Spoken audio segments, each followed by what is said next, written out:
am the Dean of the Z. Smith Reynolds Library, and we are so happy that you're here tonight, and we are really happy to sponsor this talk by beloved Wake Forest faculty member, Sam Gladding. And here to introduce Sam and give a little more thorough information is Tanya Zanish-Belcher, the Director of Special Collections and Archives. Hi, good afternoon, almost evening. Welcome to our third Special Collections and ZSR Library program for the fall, presented with the assistance of the Alumni and Advancement Offices. A special thank you to them for their assistance. We have one more upcoming event in 2020, so please mark your calendars. We will host a very special event on the afternoon of December 4th, where we will be featuring Dr. Ed Wilson. Dr. Wilson also has a new book coming out titled Songs of Wake Forest, Tributes by Edwin G. Wilson, edited by Catherine Burrows and Tamara McLaughlin. Additional information and registration links will be coming out shortly. I would also like to thank and acknowledge the donors who make these programs possible, specifically Kathy and Andy Liverman, the class of 77, and other ZSR Board of Visitor members. Their support has allowed us to expand our outreach events like this one to a broader audience. Some general housekeeping items. Because of the size of the audience, attendees will continue to have their microphones and video cameras turned off. Well, at least the microphones are turned off. But Sam will still love to answer your questions, I'm sure, after his presentation. And you are welcome to just submit them in the chat box. If he can't get to yours, I'm sure we'll do our best to follow up. Throughout the talk, also keep an eye on the box where Mika Payden-Travers, the ZSR Development Officer, will add some links of interest. Note that the meeting is being recorded for those who are not able to join us tonight. And now to our presentation, which is in partnership with Bookmarks, Winston-Salem's literary arts nonprofit and independent bookstore. We will hear from counseling professor Sam Gladding, a prolific author of numerous books, including Becoming a Counselor, The Light, the Bright, and the Serious. Off the Courthouse Square, a memoir of my life up to age 21 is his latest work, and he looks forward to sharing many humorous Wake Forest stories. Professor Gladding has a BA in history and an MA in counseling from Wake Forest University, a master's in religion from Yale University, and a Ph.D. from the University of North Carolina at Greensboro in human development and family studies. Gladding has taught, researched, and written about counseling for more than 30 years, and he was named chair of the new counseling department in 2003. Sam, I'm going to turn this over to you. Sounds good. So,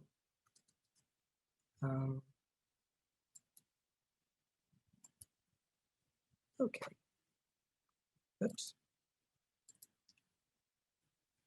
So Tanya, thank you very much for that introduction. I'm not sure I'm on the screen, but if you can't see me, you can scream, and I'll try to appear.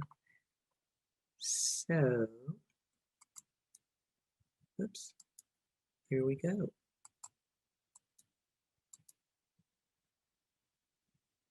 That didn't work.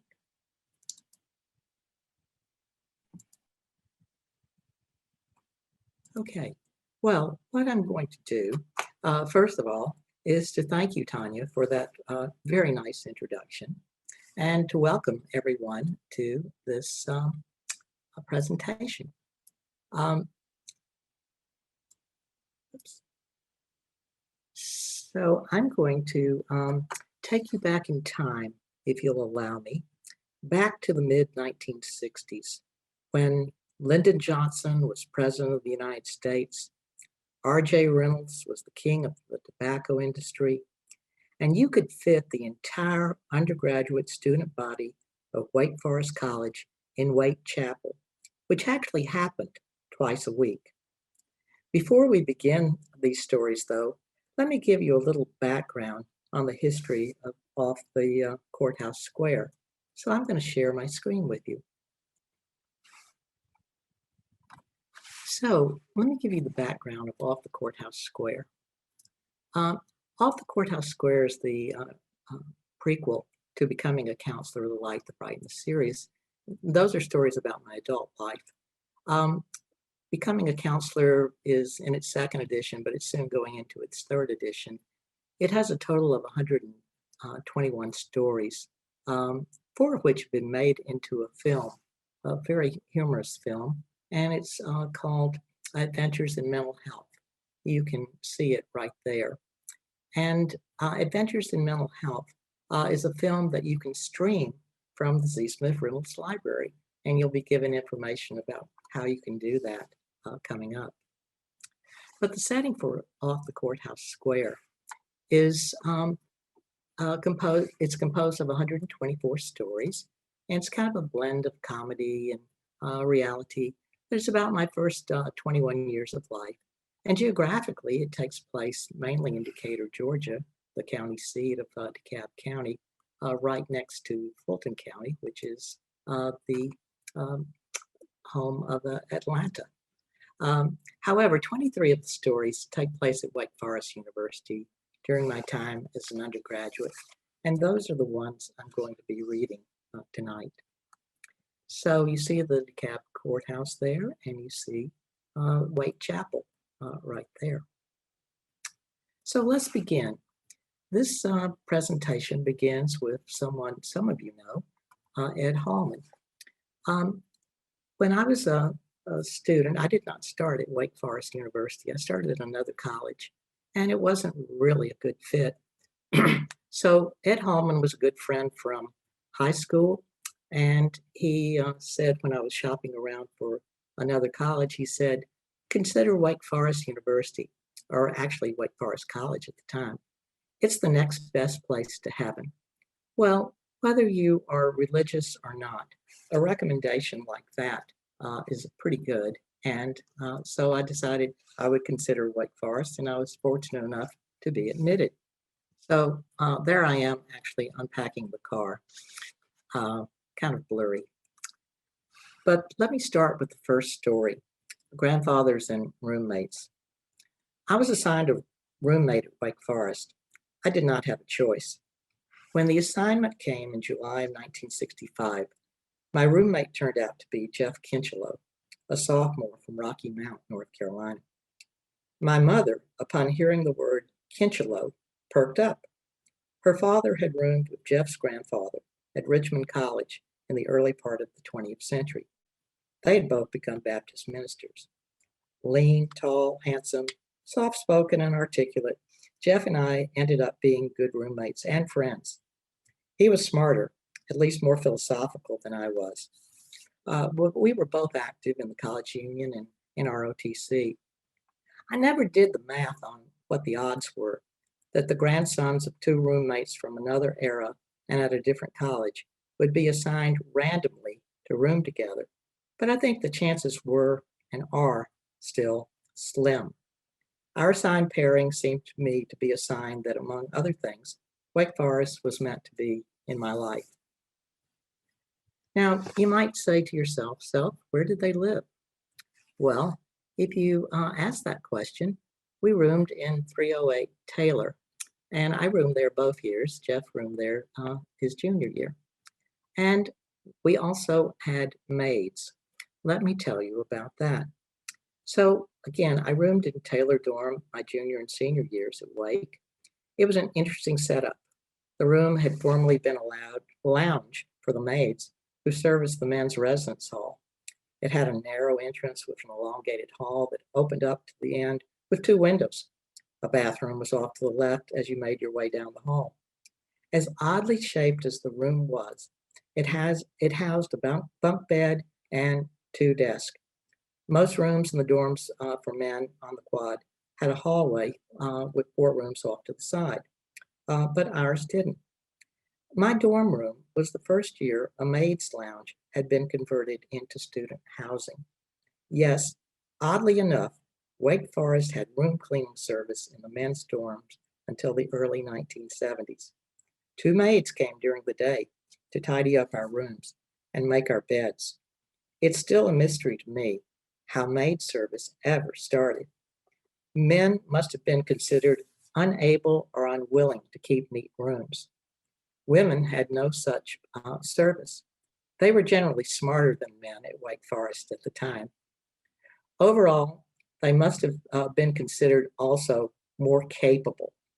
In the early 1970s, the maids were phased out. By then, I think Wake Forest must have started admitting more domesticated males. So what did we do when we weren't in our rooms? Well, chapel was twice a week, and it was on Tuesday and Thursday. And let me give you a little flavor for my experience in chapel. Chapel was required at Wake Forest for all undergraduates during most of the 1960s. It took place on Tuesday and Thursday morning from 11 a.m. to 12 p.m. One of the services was designated as religious. The other was supposed to be secular. Many of my peers did not like either rendition of chapel, but I loved both. The reason? I had been randomly assigned to sit next to Nancy Carroll Bost, a cheerleader, and one of the prettiest girls on campus. That's Nancy, in case you can't tell. She was as nice as she was beautiful. As luck would have it, she had a boyfriend. Rats. Still, I enjoyed being that close to someone of her caliber. I do not remember much of what went on in chapel, except that when we were bored, students would noisily fold and read newspapers or sleep. Such behavior occurred when we had sermons from visiting ministers who either condemned us or tried to save us. The best chapel services, though, were those where we had pep rallies or entertainment such as music, dance, readings, or other arts. One time, some fraternity pledges brought in the University of North Carolina ram they had kidnapped the night before. Another time, the Winston-Salem State cheerleaders came over to teach us how to support our athletic teams by learning new cheers. My favorite moment in chapel was every hour I sat next to Nancy Carroll. Overall, I'm afraid whatever chapel was supposed to be was mostly wasted on me. I was too much taken with Nancy Carroll to have cared.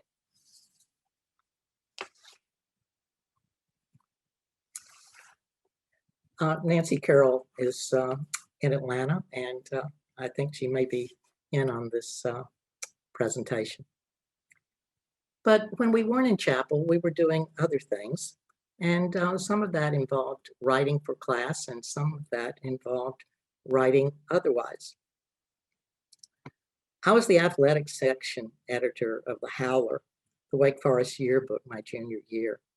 So I spent a lot of time on Pub Row, an abbreviation for Publication Row, where the yearbook, student newspaper, radio station, and literary magazine were all housed on the third floor of Ranolda Hall. I enjoyed laying out the pages and writing the copy. Yet, I wanted to write humorous pieces too, and the literary magazine, The Student, was a natural outlet for that. One day, while sitting at my favorite desk on the fourth floor of the Z. Smith Reynolds Library near a window, I decided to go for it, write a humorous essay. The Lakes of Wake was my first attempt. It was a rainy day, and I noticed the campus had poor drainage. Inspired by what I saw, I wrote about the ponds of water that formed. After writing the essay in longhand, I spent about 3 hours typing it. When I'd finished, I was too shy to deliver it to the editor, even though I knew him. I waited until I was sure everyone had left the row. Under cover of darkness, I slid my essay under the editor's door. To my delight, I received an acceptance letter a few days later at my campus mailbox. My feet did not touch the ground for a few days because it had rained again and the lakes had reformed. Having my work accepted boosted my creative confidence. Still, I waited past midnight when no one was around to submit the next piece of humor. It was on toilet paper, not written on toilet paper, but rather the practice of throwing it in the trees after an athletic victory. Hurrah, go Deeks.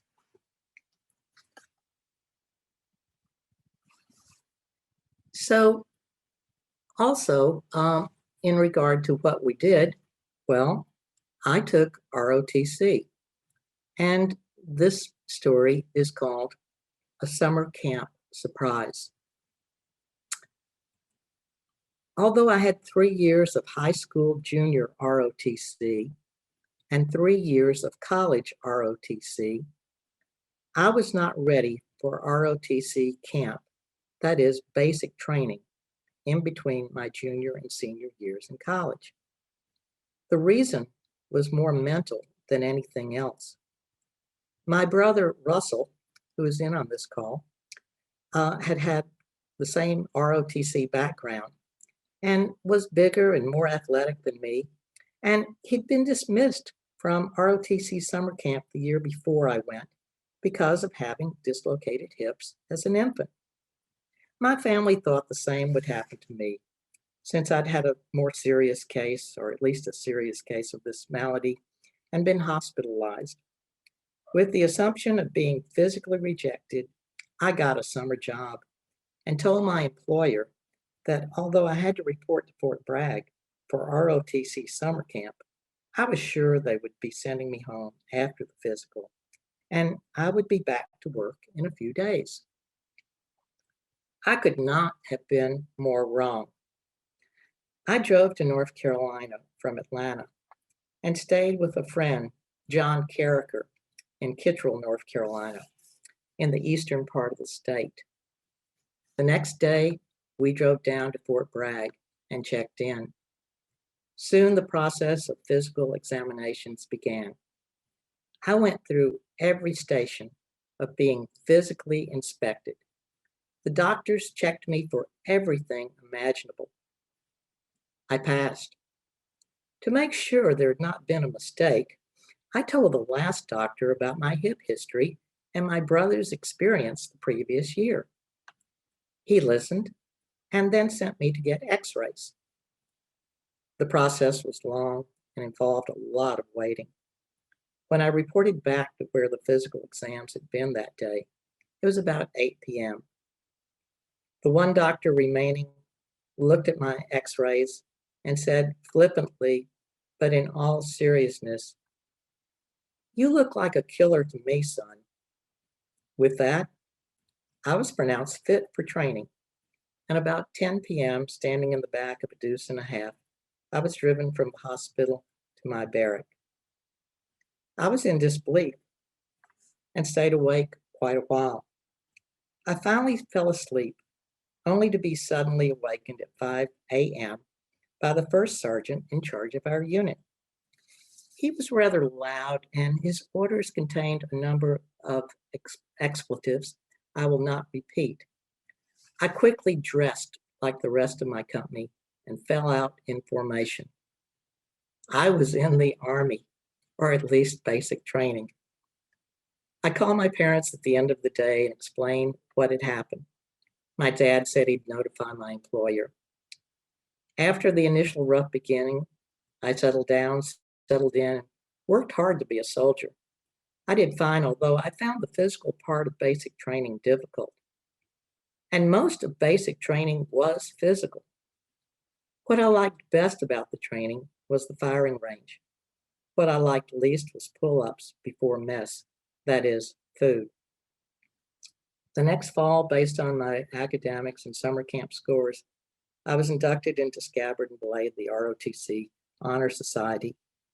Later, I was installed in the Wake Forest ROTC Hall of Fame and the U.S. Army National ROTC Hall of Fame. I did not deserve either of the last two honors, but I graciously and humbly accepted them. I guess summer camp was not so bad after all.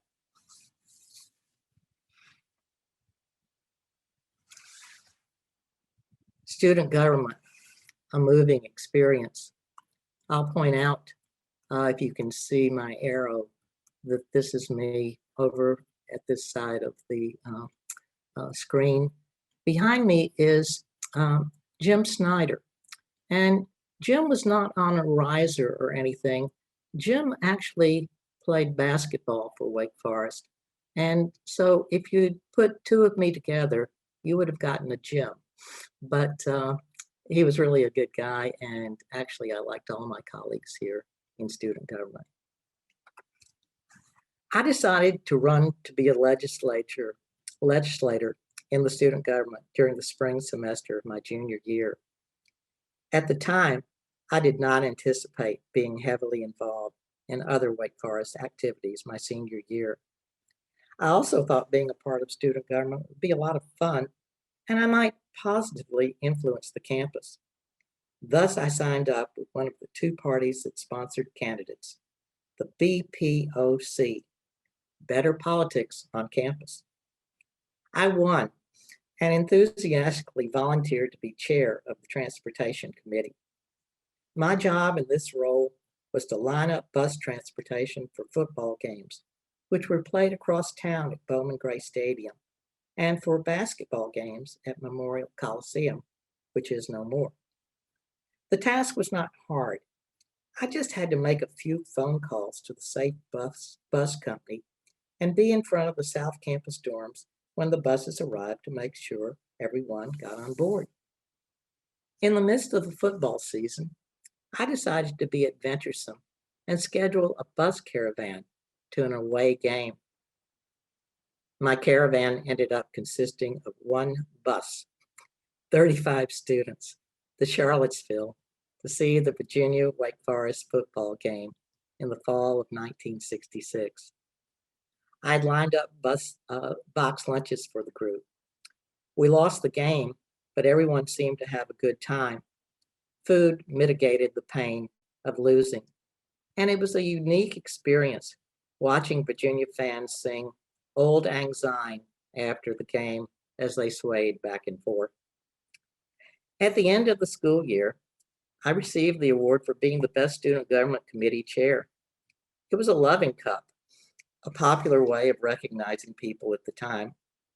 I still have the cup when looking at it, I wonder if I did a stellar job or if no one else did much. Regardless, I enjoyed being in the student government.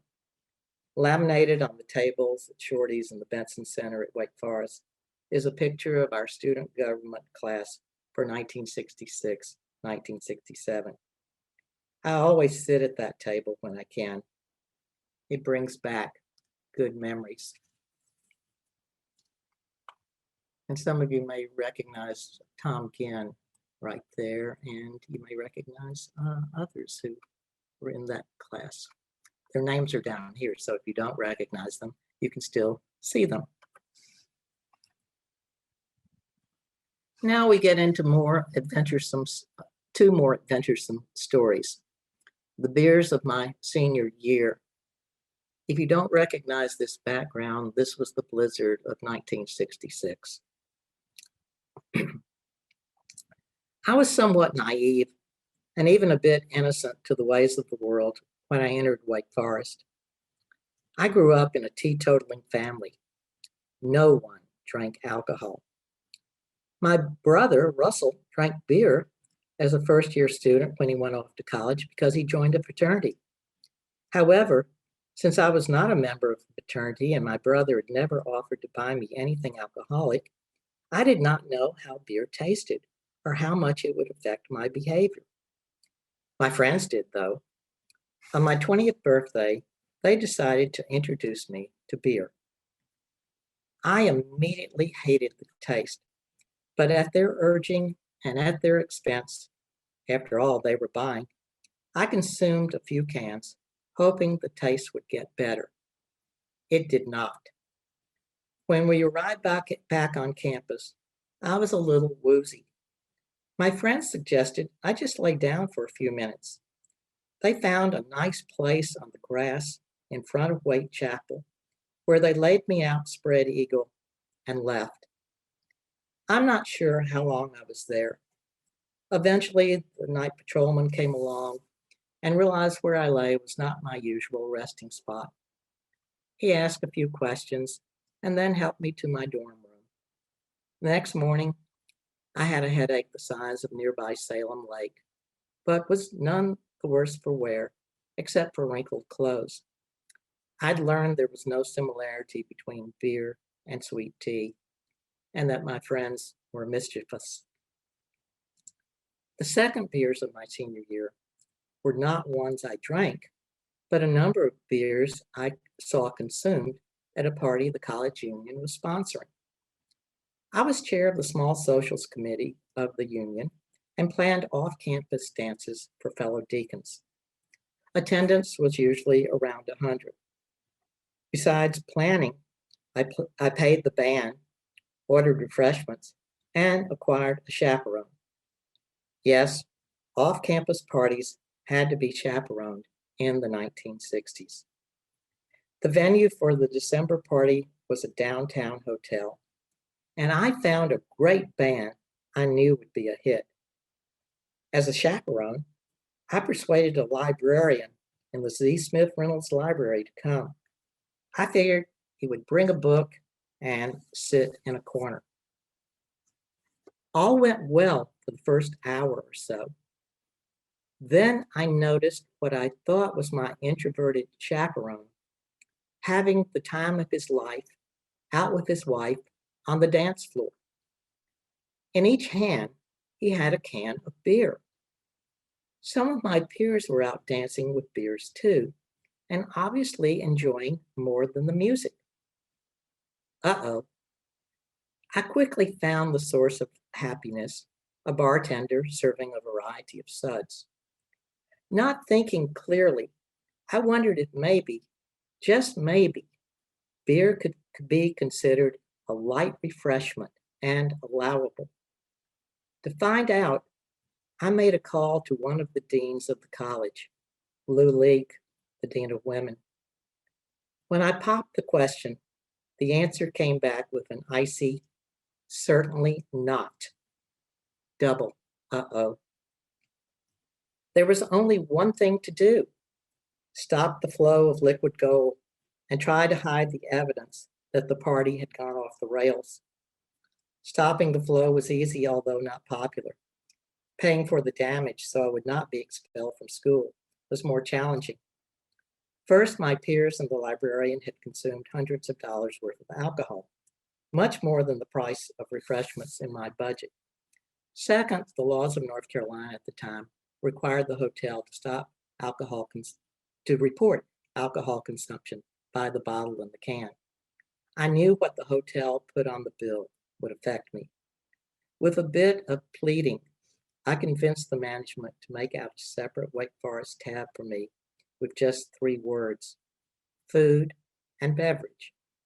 The official state of North Carolina information would not be a part of my paperwork. I've been grateful for many kind acts in my life, but the billing the hotel gave me that night is one of those for which I will always be thankful. Without it, I might never have graduated from college and likely would have become either a barista or a booking agent for bands.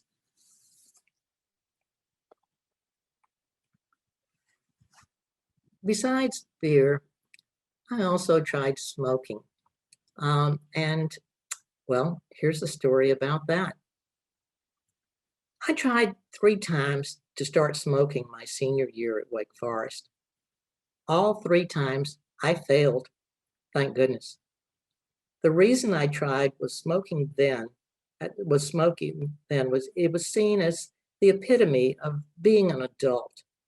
Most of the more mature students knew how to smoke, whether they did or not. I was hoping to be as laid back and sophisticated as they were. My first try was a pack of Camels, unfiltered, of course. The cigarette brand was made in Winston-Salem at Whitaker Park, about a mile from the Wake Forest campus. When the breeze was blowing through the college on cool autumn nights, I could smell the aroma of the tobacco from the plants. I purchased my pack out of the vending machine in my dorm for 25 cents. I then waited for my roommate to leave and lit up. Cough, cough, cough. There was an art to smoking, and I did not have it at first. Therefore, I kept lighting up, inhaling, coughing a bit, and finally feeling a little sick. I think I had 1 cigarette left in the pack when I threw it away and aired out the room. For a quarter, I could get a Coke, an ice cream cone, or something I enjoyed. I never purchased cigarettes again. Discouraged but not defeated, I did not give up. I next went to cigars. I told my friends I was going to smoke a cigar every time Wake Forest won a football game. I should have picked another sport, for we won only 3 games that year. I have scientific evidence that you cannot become addicted to cigars with such infrequent wins. Alas, my cigar phase became history. Despite the fact I was having a hard time smoking, I realized there was one less behavior where you could burn tobacco and look urbane: a pipe.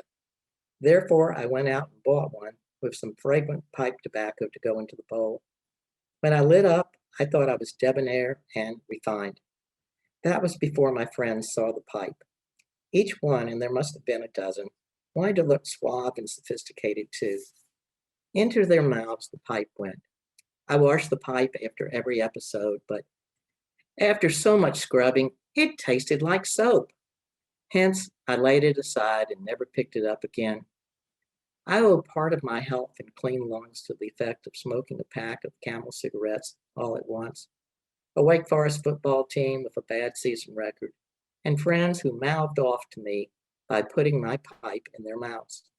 I am most fortunate. Well, let's turn to academics. This story is about Edwin Graves Wilson and William Butler Yeats. I stumbled blindly upon the poetry of William Butler Yeats in one of Esquire's magazine's super professors, Dr. Edwin Graves Wilson, my senior year at Wake Forest. Dr. Wilson, besides being a professor, was dean of the college. He taught one course each semester. In the fall, he lectured on romantic poets, Keats, Wordsworth, Byron, and Shelley. In the spring, it was Blake, Yeats, and Thomas. When I initially heard about Dr. Wilson in the fall semester, it was too late to sign up for his class. My friends who were taking his course raved about it, even though they said it was hard and involved a lot of reading and memorization. Multiple recommendations, though, made me vow I would take Wilson's class in the spring, and I did. To say the class was packed would be like saying the Wake Forest campus is beautiful. Dr. Wilson was a spellbinder. His lectures were captivating. He was always well prepared and was truly gifted at holding our attention. Although married with children, his good looks and sophistication made him extremely popular with the women of Wake Forest. The ratio of women to men in my class was 3-to-1, just the opposite of what the college enrollment was. The literary and artistic talents of William Blake fascinated me. I found the melodious sounds of Dylan Thomas poetry captivating. However, I liked William Butler Yeats best. His interesting life and his ability to express universal emotions in unique and mystic ways drew me to him. Even now, I'll sometimes read Yeats. Each time I find something new, different, and exciting. During a trip to Ireland in 2016, I came upon a display of Yeats' work at the Irish National Library in Dublin. The 2 hours I spent there passed like 2 minutes. Dr. Wilson's class enriched my life in ways I am still discovering. It made me a fan of Irish poetry. Dr. Wilson was not the only professor I had who had an influence on me. This is Dr. David Smiley. And the story is, when you're Smiley, your signature says everything. I flipped a coin to decide if I would major in history or English at Wake Forest. History won, and my assigned upper division advisor was Dr. David Smiley, one of the most intriguing and eccentric professors on campus. Dr. Smiley was somewhat short and round, He was outwardly friendly, and he embodied the ideal of politeness. He often wore a beret, and in later years, he was known for riding his bicycle around the upper quad and picking up litter. He was an intriguing lecturer who infused humor, facts, and a touch of sarcasm in his well-prepared and highly entertaining classes. In summary, he was smart, articulate, and somewhat of a character. Everyone knew him or knew of him. Dr. Smiley's specialty was Southern history. I took two of his classes my senior year, which opened my eyes to who we as Southerners were and had been. As my advisor, Dr. Smiley was excellent in helping me figure out my schedule each semester, but he had one peculiarity. He would not sign my schedule card if I listed my ROTC class on it. Instead, he would autograph my card with other classes listed and then insist that I go somewhere out of his sight to fill in the ROTC class. The ritual went on each semester of my junior and senior year. Later, I found out why. He'd been among the troops landing on the beaches of France during D-Day in World War II. He'd fought hard and long and free in Europe and had seen the horrors of combat up close. His experience had made him anti-war. His refusal to sign my registration card was his silent protest.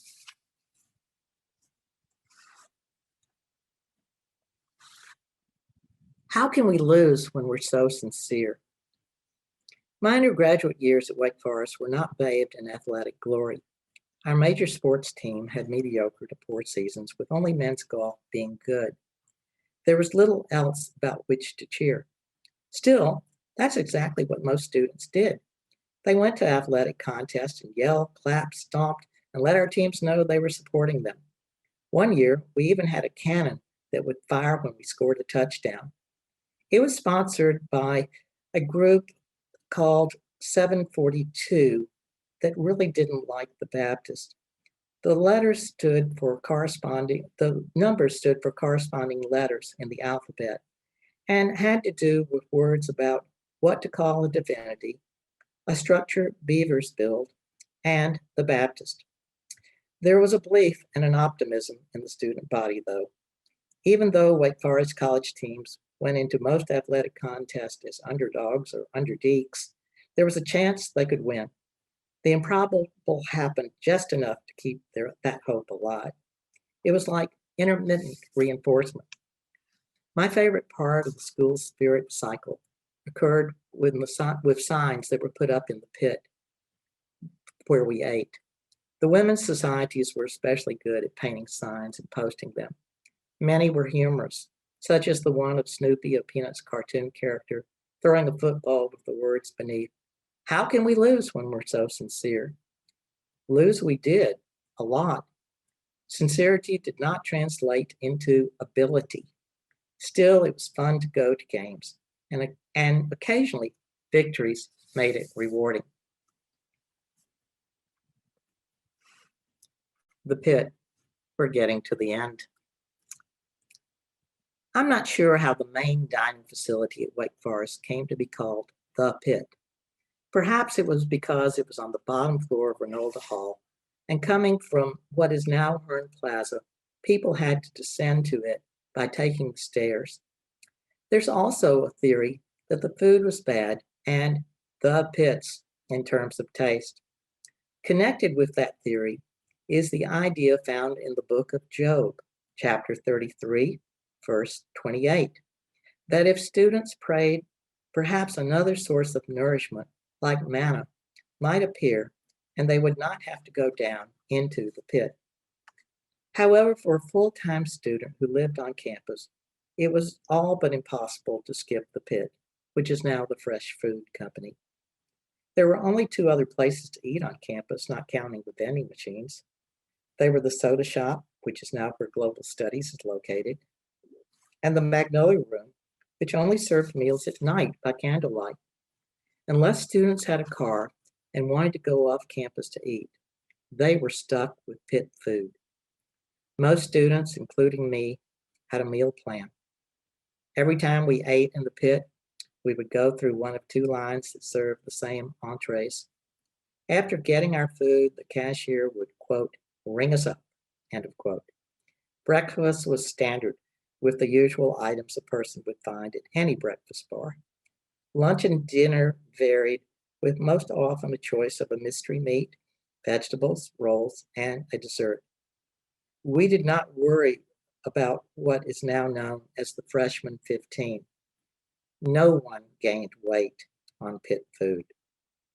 With all the choices available at Wake Forest campus today, It's interesting to look back on the pit from the 1960s. Most often, we ate what we could or what we wanted and surrendered to the inevitable that Julia Childs was not cooking our food. To protest was all but hopeless, and to starve was not an option. The last of the stories, which is fairly unusual, writing about a mailbox. But here goes, box 6567. My post office mailbox in the days before email was 6567. It was located where all the other mailboxes on campus were, in what is now Zix below Petite Residence Hall.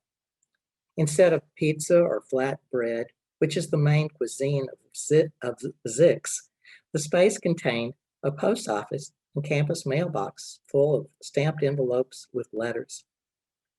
Mail was tangible, with handwritten messages on paper. A few epistles were perfumed. Most were not. Some contained checks, but the majority just contained words. My father was especially good at writing once a week, but my mother wrote me too. Both had superb handwriting. My penmanship, on the other hand, started with another S word that rhymes with jalopy, sloppy. I tried to write legibly, but my cursive seemed cursed. Like many Wake Forest students, part of my week was spent writing home, and like most of my peers, I valued getting mail, especially before chapel, when there was time to read it and digest it. Looking back, I find it ironic that I entered Wake Forest in the fall of 1965 and graduated in the spring of 1967. My mailbox, 6567, had my number even before I arrived on campus.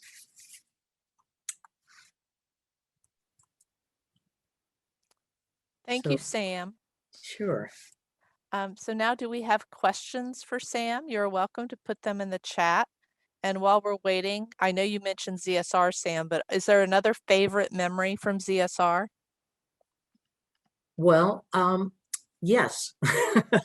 We had a coffee house in ZSR on the top floor where our dean of libraries is. Also, ZSR was a place where you could get a date sometimes. And one of my friends who I've talked to this about, Monty Hogwood, used to come into the library, and we all admired him because he was the best at doing this than any of the rest of us. So we all tried to take lessons, and we all admired Monty, and they're very good memories of ZSR. In fact, I used to be a work-study student there and enjoyed that very much. And I ended up marrying a librarian. So I feel like the Z. Smith Reynolds Library had a major impact, positive impact on me. Thank you. Other questions?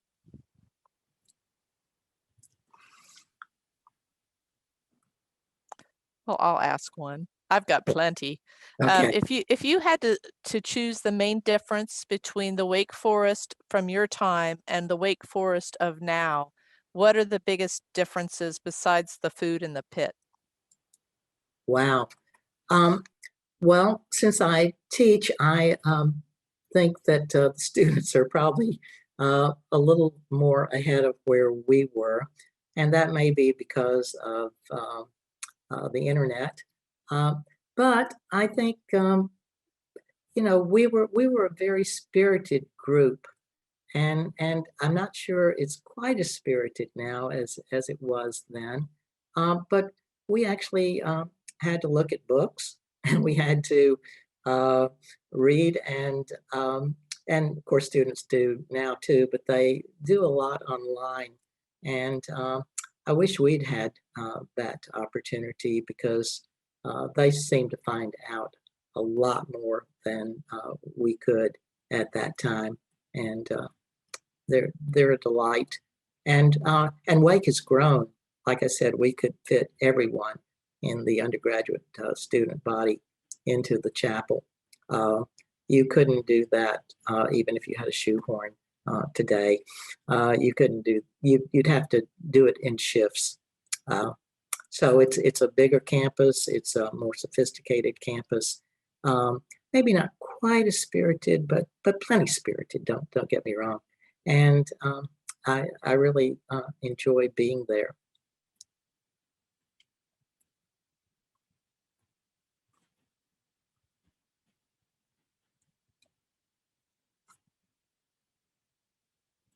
So are there other questions?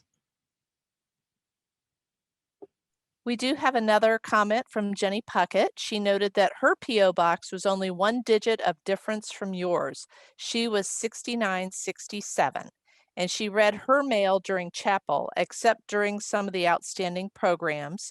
Do you recall a special chapel program? I wish I could recall a special chapel program. I was handicapped because I was sitting next to Nancy Carroll Boss, and I wasn't looking necessarily or at the front or absorbing all of what occurred. But actually, there were some really, really good chapel programs, and actually I was involved.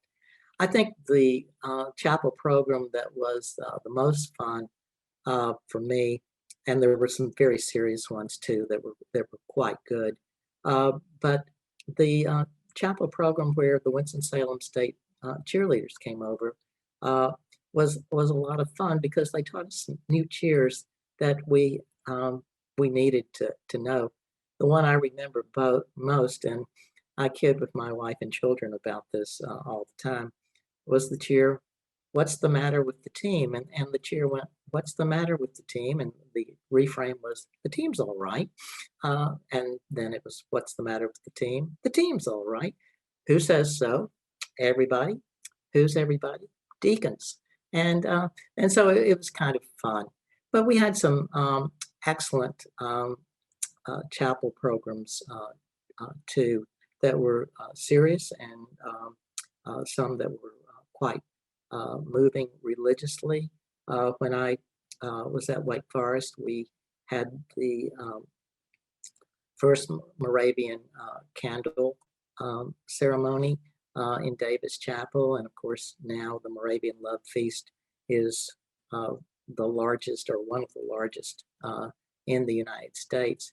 And in fact, I remember my friend Jeff Kinchelow coming in and saying to me, "Do you want to go to a love feast?" And of course, this was the 1960s.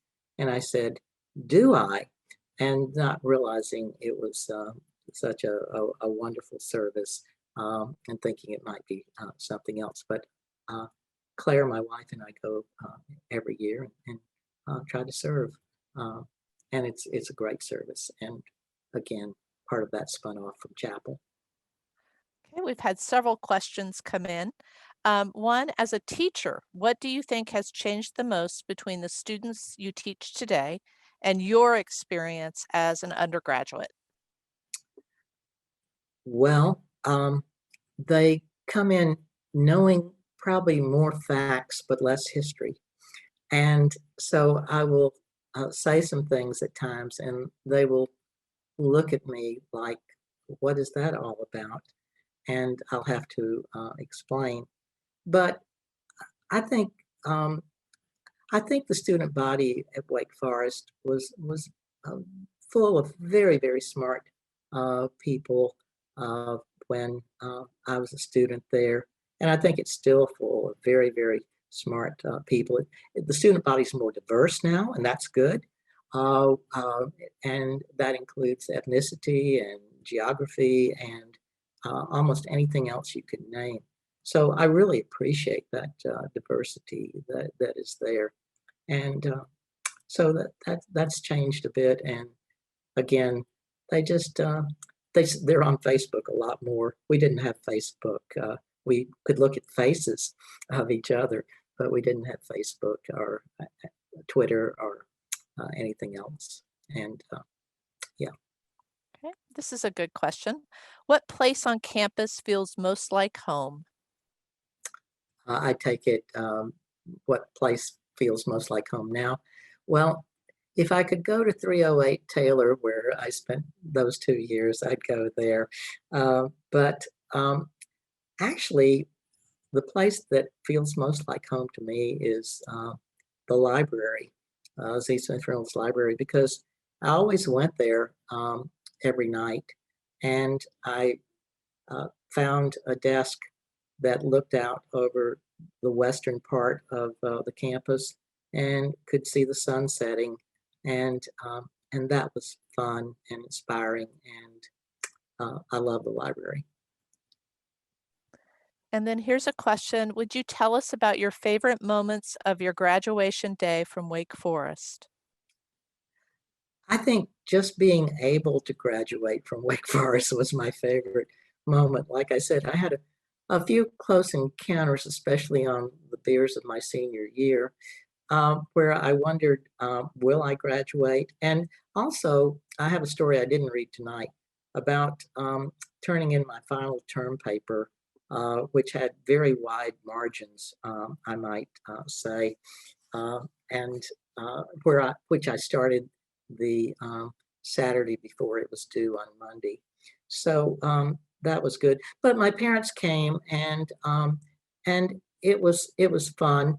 A classmate of mine, Rose Hamrick, gave me a little book at the end of graduation called "I Like You," and I thought we were good friends, but I just valued the book because it was a really tangible uh, representation of that um, uh, friendship that we shared.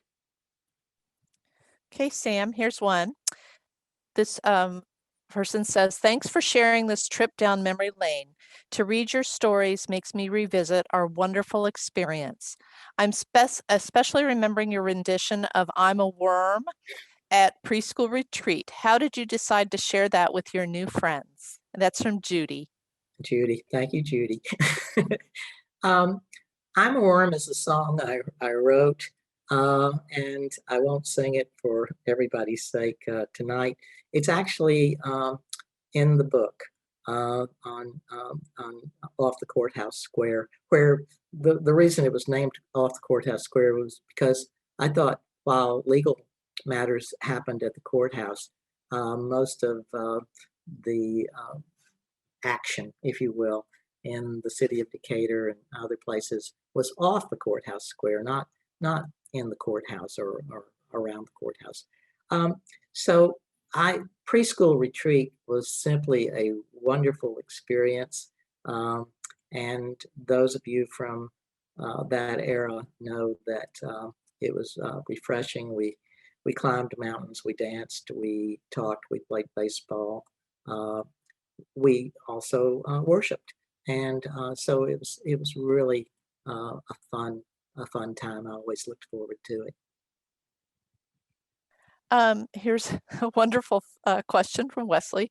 Did you ever participate in those legendary panty raids? No. I'll deny it now and forever. Actually, that was fairly dangerous to do because if you were caught, you were really in big trouble. And also, I just wasn't that daring, and I would not have known what to have done if somebody had thrown me their underwear. So, no, I watched, but I never participated. What has been the biggest change to Wake Forest's relationship with Winston-Salem over the years? I think Wake Forest has become much more involved in Winston-Salem. Um, I'm the faculty advisor for the service fraternity Alpha Phi Omega, and those guys, there are about 200 of them. They're out there all the time doing good things. Salvation Army, Goodwill, McDonald House, Ronald McDonald House, you name it. They're doing good things, and they're not the only ones. In fact, they're just a small part. Um, The Wake Forest community seems to be very involved, both students especially, but both faculty and administrators.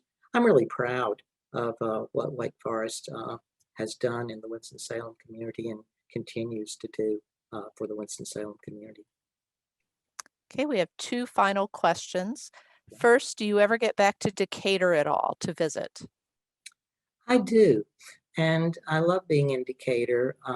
It was a wonderful place to grow up, and it's still a wonderful place to live. My sister lives in Decatur, and occasionally I will go and visit. I also um, attend a banquet for Decatur scholars every year, and honor them. So I love Decatur, and I get back there as often as I can. Okay, and then Sam, this is from Ed. Which do you think is closer to heaven, the Renolda campus or the birthplace campus in Wake Forest, North Carolina, that you and Ed Wilson introduced into my life? Well, I know this must be from Ed Holman, and they are both wonderful places. Ed, you and I did not go to Wake Forest on the old campus, but we love it, and Ed Wilson really showed us around one wonderful Saturday.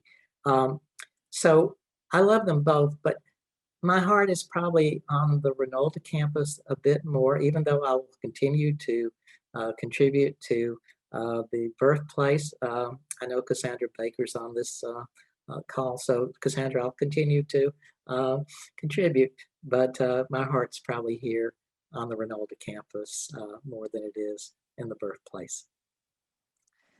Well, thank you, Sam. This has been a wonderful presentation. We really appreciate you taking the time to share your experiences and to answer questions.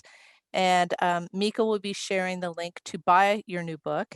And then I'm going to turn this back over to Dean Pyatt to close us out. Thank you, Tanya, and thank you, Sam. I really learned a lot tonight. I really appreciate sharing your stories. I can't wait to read the full book, and I know the rest of the audience has really learned a lot tonight or enjoyed hearing a little bit of our past history. So definitely appreciate you doing that.